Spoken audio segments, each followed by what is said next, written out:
Diabetes plus বক্ষবিধি চিকিৎসা গ্রহণ করি। ইউনাইটেড হাসপাতালের চিকিৎসায় আমরা সন্তুষ্ট সবাই। আমি ইউনাইটেড হাসপাতালের সফল কামনা করি।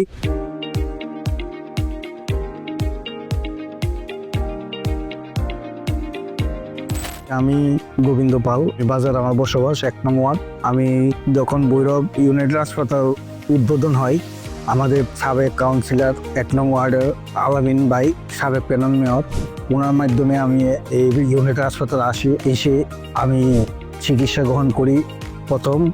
তারপর আমার ওয়াইফ, আমার ছেলে, আমার ফ্যামিলি সবাই এবং আমার আত্মীয় সবাই ইউনাইটেড হাসপাতালের চিকিৎসায় আমরা সন্তুষ্ট সবাই। আমরা সবসময় ইউনাইটেড হাসপাতালে চিকিৎসা করি। বেশিরভাগ আমি চিকিৎসা করি মেডিসিন প্লাস ডায়াবেটিস প্লাস বক্ষবিধি চিকিৎসা গ্রহণ করি।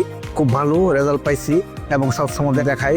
আজকেও আসলাম, আজকেও দেখালাম। আমি ইউনাইটেড হাসপাতালের সফল কামনা করি। সর্বশেষ কথা, আপনারা উন্নত চিকিৎসার জন্য ভৈরবের ইউনাইটেড হাসপাতালে আসবেন, দেখবেন আমার কথা সঠিক হয় কিনা। আমি চিকিৎসার ফল পেয়েছি, আপনারাও পাবেন ইনশাল্লাহ।